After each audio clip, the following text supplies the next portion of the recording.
Welcome back, guys, to another deck profile. Today we got Richard with his Gold Paladin G's, featuring Sunrise Ray Knight Gurguit. And take it away, Richard.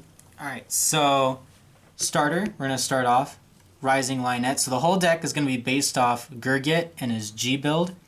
So the starter, Rising Lionet, his GB1 ability is when a unit from your deck is placed onto a rearguard circle, you can move him into the soul, and that unit gets +5, as well as an on-hit ability, which is when it hits a Vanguard, you check the top 3 of your deck and call a unit from there. After counterblasting.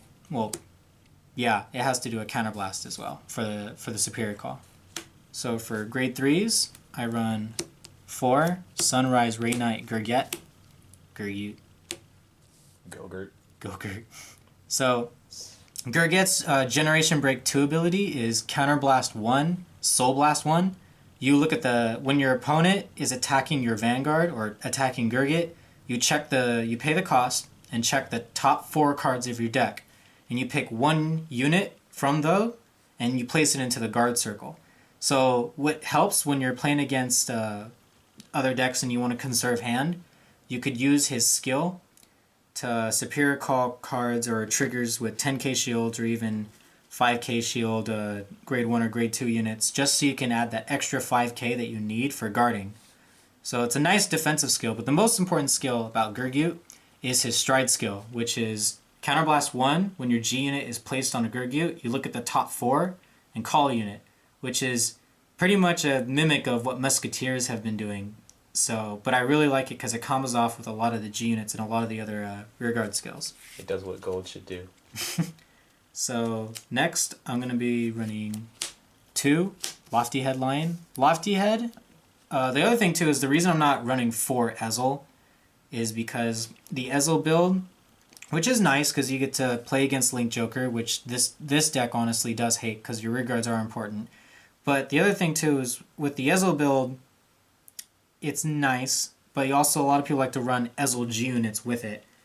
But the plays with this deck is most focused on the powering up of the superior calls, rather than just keeping your field and then maybe using Ezel as your backup. And the other thing I do like about Lofty Head is how if your opponent, if you go first and you have to be the first to ride your grade 3 and you don't have a Gurguit in your hand and you have another grade 3 you need to ride, Lofty Head is nice because his skill when he's placed on the Vanguard circle is you Counterblast 1 and you Soul Blast 1.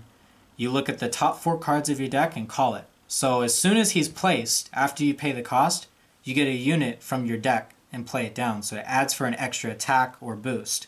So that's what's nice about Lofty Head when you place it. It's a really good alternative grade 3. And the other 2 grade 3s I play is Veteran Knight Danvallo. Danvallo is a great rearguard. Not a very good Vanguard unit, but he's a great rearguard unit. His skill is Generation Break 1. When he's on a Vanguard or rearguard circle, you can Counterblast 1. If he hits a Vanguard, you look at the top 4 cards of your deck and call the unit. The other thing I forgot to mention about Lofty Head Lion is that when Lofty Head Lion's Generation Break 1 skill in the Vanguard circle is that when a unit is called from the deck, Lofty Head and the unit called get +3. So this deck focuses on the superior calls and the power-ups. So you would use something like Danvallo or another unit to hit the Vanguard or use a skill to superior call, and then other units with skills such as Lofty Heads to give those units +5 or +3,000 when they're called. So it's another reason I like to use Lofty Head. But ideally, Gurguit is the ideal ride for grade 3s. So on to the grade 2s. I like to run 2 Knight of Dawn's Light. I thought it was Daylight. Knight of Dawn's Light Jago. I like to put a 10k vanilla. Jago Unchained. I like to put 10k vanilla in the deck because nice ideal ride. And also, Gurguit's skill is when the unit called from the deck gets +2,000. So when a unit's called, if you call Danvallo, he's a 10k, but the +2 makes him a 12k. So he can still hit the Vanguard 11k numbers. And it's still nice where you have other units want to attack a 10k Vanguard, or when people play the grade 2 game with you where they grade lock themselves and they want to make sure that you ride your grade 3 first, if you can stay on Danvallo, and it'll be a lot harder for them to hit your Vanguard because that 10k base is a lot harder for those 9k rearguard units. They're nice to have in G-decks. It is nice to have in G-decks. G-decks, especially without limit breaks, like I'm not running Ezel in this deck, 10ks do help. So the other grade 2, this is the MVP of the deck. I run 4 copies of Holy Mage Pwyll. Holy Mage Pwyll helps the deck so much. Pwyll's ability is Generation Break 1. When he is boosted and he attacks a Vanguard, you can look at the top 3 cards of the deck after paying the cost, 1 counterblast. Look at the top 3 cards of the deck and call a unit to a rearguard circle. This is what I was talking about earlier when I mentioned units that call from the deck and help you power up other units due to other skills such as Lofty Head. And also a lot of the cards in this deck, not a lot, I'm sorry, there's pretty much only 2 cards, or 4 cards in this deck which do gain skills from superior calls themselves when they're called from the deck. But even so, there are other units in this deck where when called, they're just nice to have as attackers. So Pwyll helps you save hand and fill up your field from your deck, which is really nice. So the next grade 2 is I run 2 copies of Knight of Far Arrow Saphir. Saphir is really nice because when Gurguit and Pwyll skill, I'm looking at the top 4 or top 3 cards in my deck. This unit can pop up very easily rather than just the top card like Gold Paladins used to be. So calling Saphir, what his ability is, and it's not a generation break skill, he's a very old card from BT10, is that when he's placed on rearguard from the deck, you can flip a card or counter charge in your damage zone and soul charge. This card helps build up the resources you need for Gurgit's Generation Break 2, for the Counterblast 1, Soul Blast 1, for the guard skill. And also, this deck is is actually very Counterblast heavy, so having unflippers in this deck does help a lot. And the 8k number for Saphir is not too bad, because Gurgit's skill and Cambell's skill, which Cambell will get into later, gives units plus 2,000 when they're called from the deck. So if I call Saphir from Gurgit's skill or Cambell's skill, it becomes a 10k attacker. And with any other boosters in my grade 1 lineup or anything else, it will be a decent attack. So I like to use Saphir a lot. It's very consistent. And my last 3 grade 2s are the 12k attacker, Law-Abiding Knight, Cloten. The reason I like to use Cloten over other superior call options such as Lofty Ear Shooter, or Famgul. Did it, fam? The reason I like to use this is because when I'm calling units during my battle phase with Pwyll, if I call out a 12k attacker, I can use it for an extra attack. So I like the consistency of Cloten. And with Lop-Ear Shooter, it does bring out an extra unit for a little bit more power, but with Lop-Ear I have to discard one. And with Famgul's 8k added to the deck would mean too many 8ks in my deck, which I'm not too comfortable with, especially during my ride phase. I'd rather be riding 9 or 10k units. And Cloten's GB1 skill for when it attacks a Vanguard, it gets plus 3,000. Is much nicer, either whether I call or superior call it. I feel it's much more consistent. So I'm gonna go on to my grade 1s now. So I like to run 3 Knight of Morning Shadow Kimarcus. It's Kimmy Schmidt. I like to use Kimarcus because, like I said before, the superior call skills of Gurguit and Cambell, adding plus 2,000 power. So essentially, Kimarcus becomes a 10k booster for units. And even when he's not boosting as a 10k booster, he's a nice 8k boost for Saphir, my 8k grade 2. And ideally, he's also a nice ride for people who like to rush you with their 7k units. So Kimarcus is really nice. I only keep him at 3 because I don't need too many of them. And there's a lot more room in my grade 1 lineup that I like to have for other units. And the other units I want to run as well for grade 1 is my Stride Fodder, which is Daybreak Knight Gorboduc.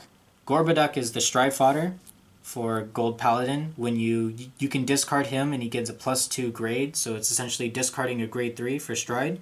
And another skill is when it's placed on rear from your hand, you reveal a grade 3 and you search for Gurguit and add it to your hand. You discard a card afterwards. So he helps you search for Gurguit. He's a stride fodder. He's a nice 7k base. Pretty standard in almost all G decks.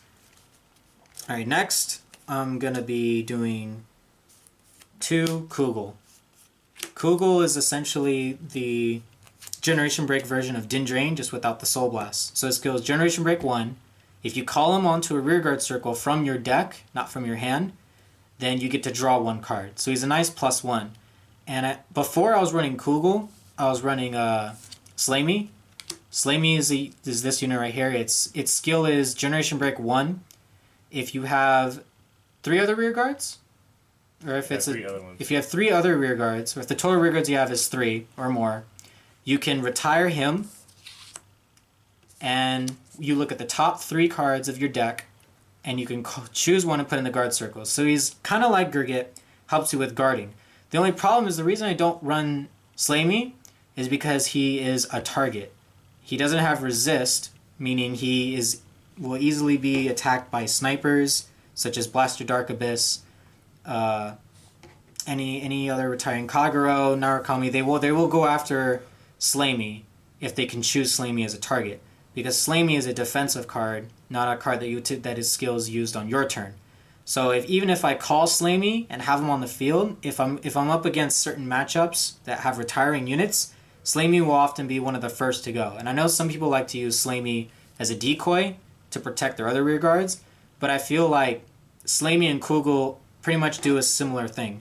Slamey, you use its ability to pick maybe a 10k shield or a trigger from your deck to the guard circle protection. Well, Coolgal, essentially, if you call it during your turn, you could draw into a card, and it could potentially be the card that you would guard using Slamey's skill. So they're similar in ways, but I like Coolgal because the drawing on my turn I feel is much more helpful defensively than Slamey's. Now I understand there are guard restricting cards that Slamey can counter, but consistently I feel Coolgal is better. So next I run 4 PGs, and I'm using the GPGs, or the newer PGs. Holy Mage Bryderi.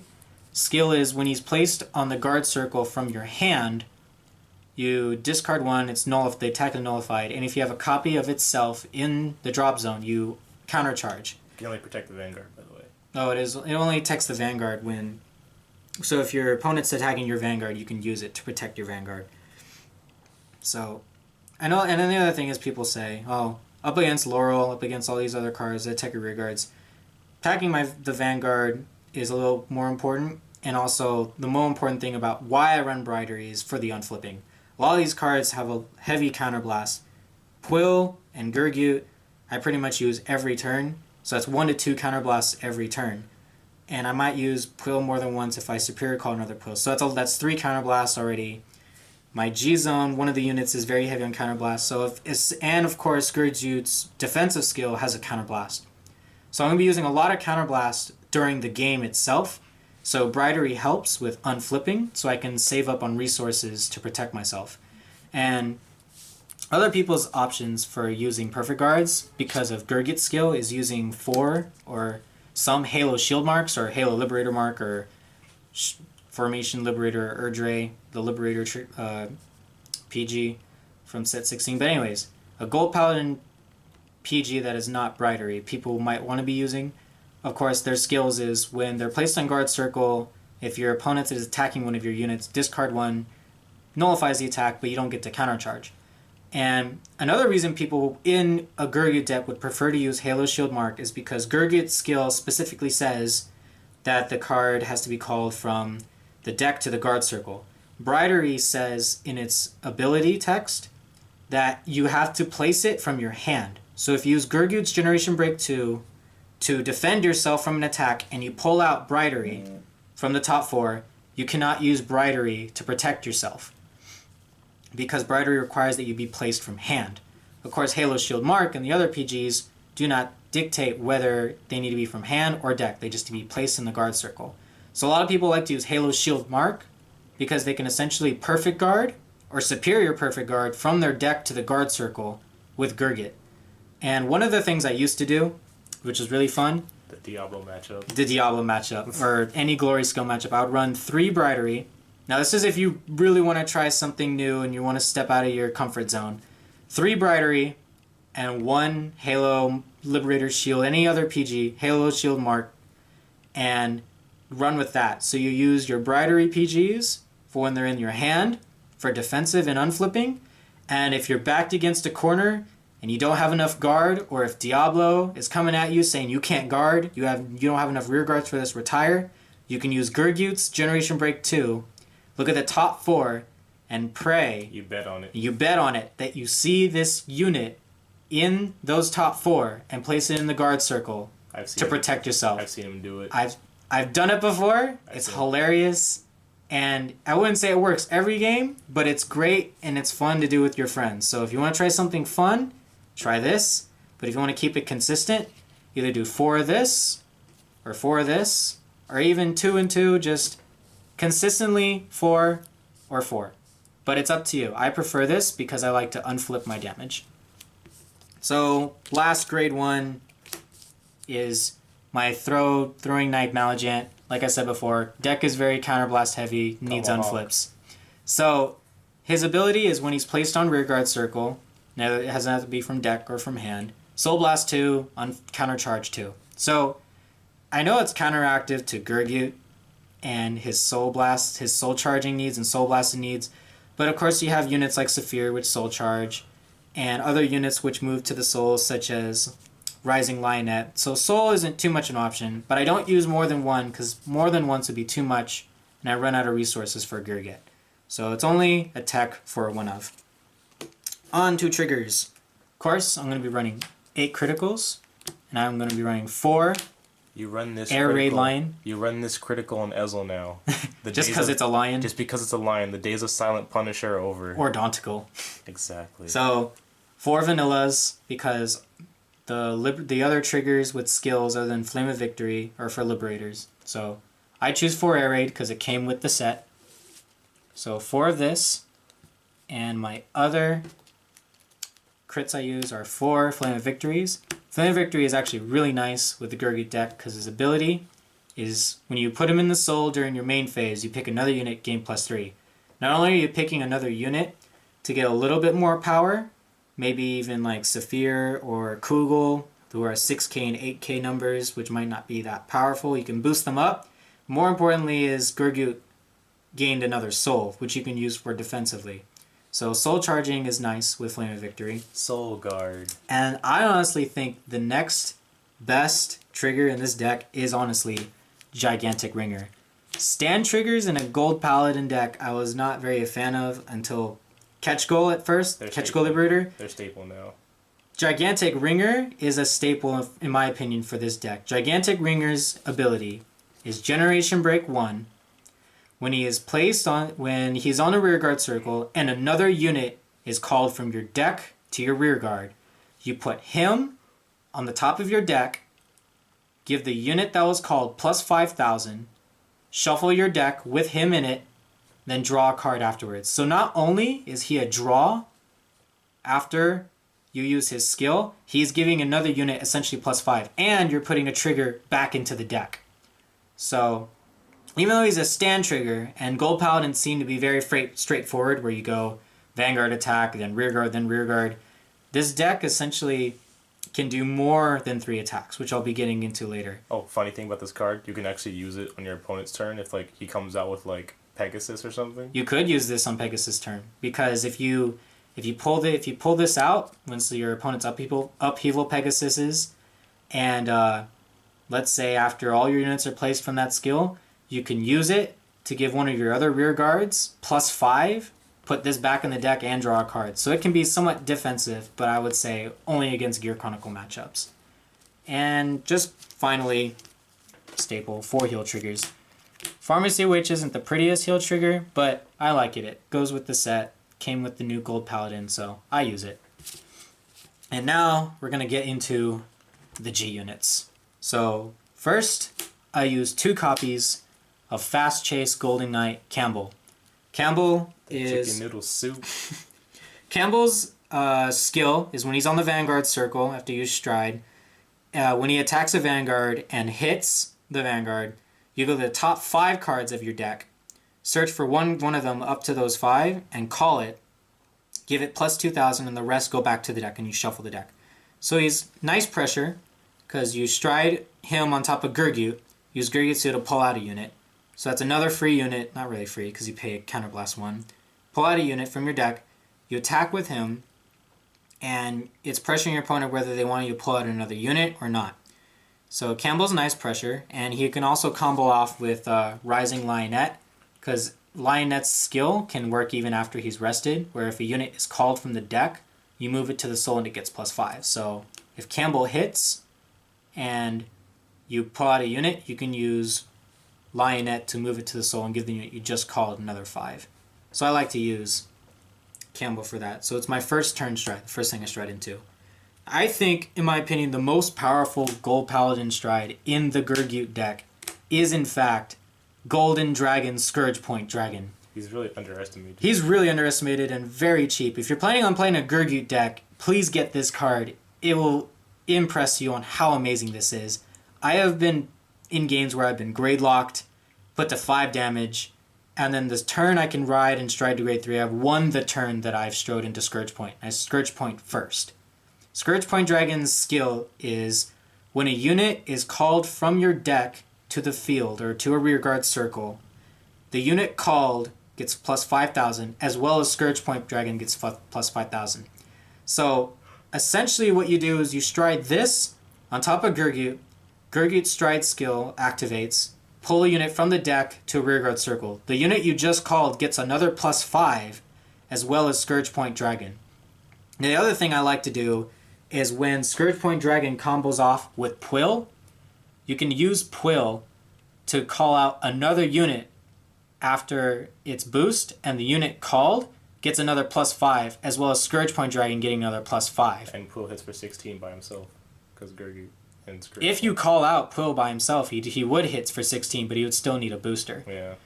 But the main thing is how, if you have two rear guards and you attack with one rear guard first, then preferably Pwyll. Preferably another unit. Really? Then you attack with Pwyll second. Oh, extra attack. You can use Pwyll's ability to look at the top 3 cards of your deck and pull out a new unit and place it on top of the other unit that attacked. I know it's a little risky, but the plus 5,000 that unit would get from being called from Scourge Point does help. And as well, Scourge Point Dragon's plus 5 stacks. So he gets plus 5 for each call, meaning that a more and more superior call during your battle or main phase, he's getting that plus 5, which racks up power, and it's either your opponent's going to perfect guard or take it, unless they really feel like dropping 20k shield or 25k shield to stop the attack. So Scourge Point Dragon is very helpful in winning games. And also, if you do it that way, and you attack with Scourge Point third, and you have that standing unit with that plus 5, or even plus 10 if you use Gigantic Ringer to give it another plus 5 from being called, just that plus whatever triggers you're going to give to that unit just adds to the pressure on what your opponent's going to be guarding for. Scourge Point Dragon is a very good card. I would run 4, but I do like to tech in a little more into my G zone just for emergencies. So the next grade 3 I run is... Grade 4. Yes, grade 4. Thank you. G unit is Golden Dragon Spirit Cross Dragon. Spirit Cross, little counterblast heavy.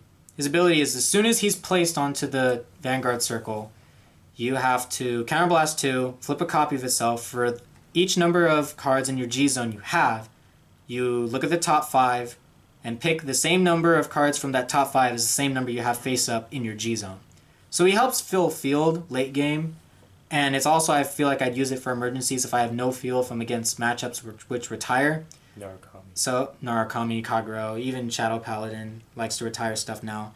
So I only run 2, so I'd use the skill once for emergencies, and so it's counterblast heavy, like I said. So if I use this skill, I run the risk of maybe not having enough counterblast for other abilities or for Gurguit's protective skill. And the last grade 4 I run is Blizza. Blizza is a nice power bonus, but most importantly, the reason I would use Blizza is if I'm in a tight corner, my opponent's pushed me up to maybe 4 or 5 damage before I can stride, and I feel like I don't have enough cards in my hand to protect myself the next turn. I ride Blizza and use his ability, which is When he attacks, Counterblast 1, choose a face-down unit from your G-Zone, turn it face-up. When he attacks, it gets +5 for each face-up card in your G-Zone. Now, the purpose of Blizza isn't for that power when I stride with him first. It's so I can have Generation Break 2 activated as soon as my first stride is over, meaning I can use Gurgut's defensive skill to protect myself. It's a little risky. I've used it before. I could say maybe 50-50 of the chances I've had to do this. It's either I only use it when I'm really backed into a corner and I really need to protect myself. 50% of the time, I do come out alive and win. 50% of the time, I've been pushed too far and I probably won't make a very big comeback because my opponent has better luck than I do. But it is nice for emergencies, so don't get discouraged if you feel that, you push too far, and even if you stride, the only chances of you winning is by drawing 3 or 2 heal triggers and coming back. Blizza could protect you, or Blizza could help you protect you with Gurgut's skill. So I run 1 Blizza for those emergencies. So that's the Gold Paladin deck profile so far. Quick reminder, Scourge Point is the main G unit of this deck. You will win majority of your games with this deck. So thanks you guys for watching. Hope you guys get interested in running a pure Gurgut deck. It's a lot more fun than you think. It's not as competitive as Bluish Flame, but I have won a local tournament with this deck against Royal Paladin and their nice superior calling techniques. But yeah, thanks you guys for watching. I hope you enjoyed this video. Like, comment, subscribe, do whatever you want. Thanks.